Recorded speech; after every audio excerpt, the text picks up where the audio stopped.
खुलुमबाय लोगोफोर, नोंथांमोनखौ जोंनि बड' कार्टन केएसबी चेनेलाव बरायनाय जाबाय। आरो नोंथांमोना जोंनि बड' कार्टन चेनेलखौ नायनो इन्टारेस्टिं मोनोब्ला लाइक एन्ड शेयार खालामना हो। लोगोसे आंबो बुंगोनब्रा, गोदान नटिफिकेसन नोंसोरनाव सहैनायनि थाखाय साबस्क्राइबबो खालामना हो आरो बेल बुटनखौबो थुनानै होदो। गोजोनथों। आफा दिनै टाइ गानलायदों माथो 5G बिहामजो नायथिंखाय रकिं देलायदों माथो नोंलाय दिनै जाम्बा जादों नामा? आंलाय माथो टाइ गानबाय थाखायो। दिनै बांसिन हिर' नुलायथारदों, बेखायनो बुंदों आं। नोंनि 5G ना माजि बिहामजो नायनो थाखायनो आं बिदि फैयाखैना। आं ओरैबाबो बिदिनो गानखायो। नायगोन ना नोंनि खुसिखौ। आं नायनायखौ इगनर खालामनानै 5G नागिरदों बहाबा। नायबाय था नोंबो। फैदो जावैसो, जिरायफै जावैसो। आयुबो जावैसो खुलुमलायाबाबो जानायखौनो। दे इसोरा नोंखौ बोर सारस्रिथों। एन्जेल, नै फादार इन ल जागोनखौ खुलुमफैदो नोंहाबो। नों जिरायद' जावैसो, खुलुमद' फिसा। मबाइलखौ लाथ'लाय मामा। र' आं ओंखारना होनि। दे इसोरा बोर सारस्रिथों। दे बिदिब्ला सावरायनोसै बियाय। रायलाय जायो, नोंसोरनिसो गोसो। ओमफ्राय बियाय, आं मा सानदोंमोन दि सेंग्रा सिख्लाखौ एसे साइडथिं रायलायोबा साबसिन जागौमोन नामा? जाहाथे सानैबो खोथा बाथ्रा मोनथिलायो, गोरोबलायो। औ जायो। दे बिदिब्ला रायज्लायहोदो। थांद' एन्जेल, मोजाङै रायज्लायहैद'। जागोन दे आयै।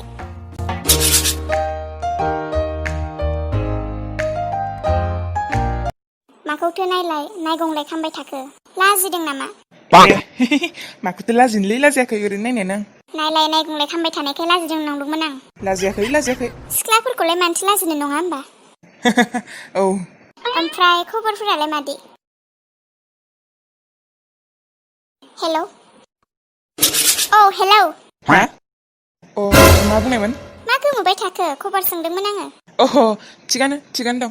ओमफ्राय आंखौ नायनो फैनाया नोंनि मथे फैदोंना नोंसा बाबानि मथे फैदों? आंनि बायदियै फैदोंब्रा। आंखौ नायफैनायनि जाहोना मा? आंनो दानि जुगनि हिनजाव नांगौ, जाहाथे बिउटिफुल, स्मार्ट, डेन्जार, एसेबो डेन्जारबाबो सोलियो।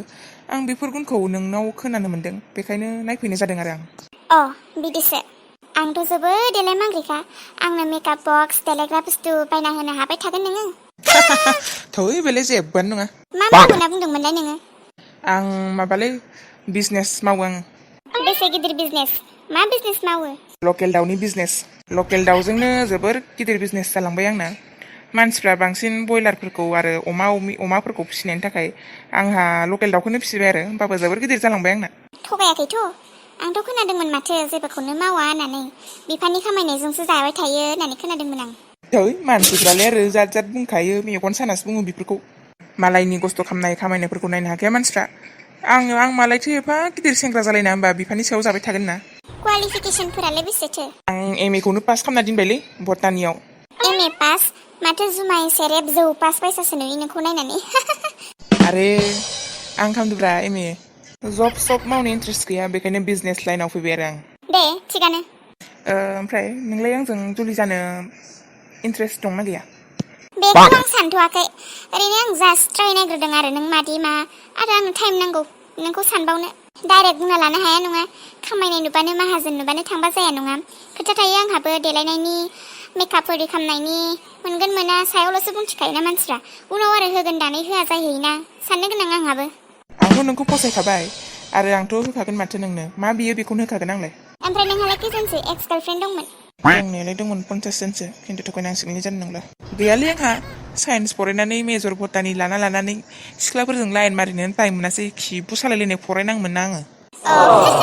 नोंहालाय खैजोनमोन? हिसाब गैया आंना, बावगारलांबायसो आङो। 99फोर जागौमोन नामाथाय। ओमफ्राय मानोथो एरेन्ज मेरिज जानो नागिरखो नोंलाय?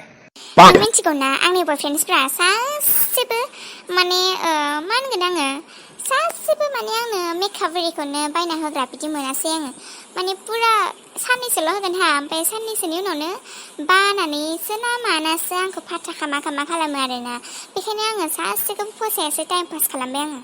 साननैसो रिलेसनसिपाव थानानै आंनो जेबो होनो हायाबानो गारखायो आङो। टाइम पासनिसो लाजोबखायो। आंथ' नोंनो मा नांगौ होनो हाखागोन ना, स' आंखौ एक्सेप्ट खालामदो आरो। लोगो बुंजाया नङा, आं टाइम लाना बुंहरगोन दे। बिदिबा नोंनि नाम्बारखौ हरनो हागोन ना? सम लोगो हिसाबै रायज्लायनो। एक्सेप्ट खालामबाबो खामाबाबो रायज्लायजायोना। हागोन, नाथाय आं जुदि एक्सेप्ट खालामाबा नों आंनि नाम्बारखौ जानला मानला रानथिंलाबायनो मोननाय नङा आरो। आं केस होखागोन, मिथिबाय? सैखे आङो जानला मोनला आंनाव रं नाम्बार खामथिंलाबायबाय थाबाथाय नांगौ सिनायखानायफोरजोंनो लाइन लागोन आं दे हरा आंलाय मानो रानथिंलाबायनो नाम्बारखौलाय जायला जाबायना रायज्लायनाया औ आफा नै जासिगोन ओमफ्राय सानैजों खोथाफोरा मिलायलायबायना मिलायलायाखै जेनेबा एक्सेप्ट खालामबायना खालामाखै साननैसो थानानै खबर हरगोन आंकोल दे बिदिब्लालाय सानबावदो एसे औ साननैसो थानानै खबर हरसिगोन लोगोफोर जायलाखौ आं एक्सेप्ट खालामगौ ना खालामा आरो पार्ट हिसाबै देखायनाय जागोन दाखालि देखायनाया पार्ट 1 मोन दिनैना पार्ट 2 आरो बिनि उनाव देखायगोन ना पार्ट 3 पार्ट 4 बेसां हालाङो नाजालांसिगोन स' नोंथांमोना जोंनि चेनेलखौ नायबाय थादो अन्नानै सापर्ट खालामदो आरो जोंनि भिडिअसखौ जाय बिथांमोना नायो बिसोरनिसिम जोबोर साबायखर thank you thank you for for watching वाचिं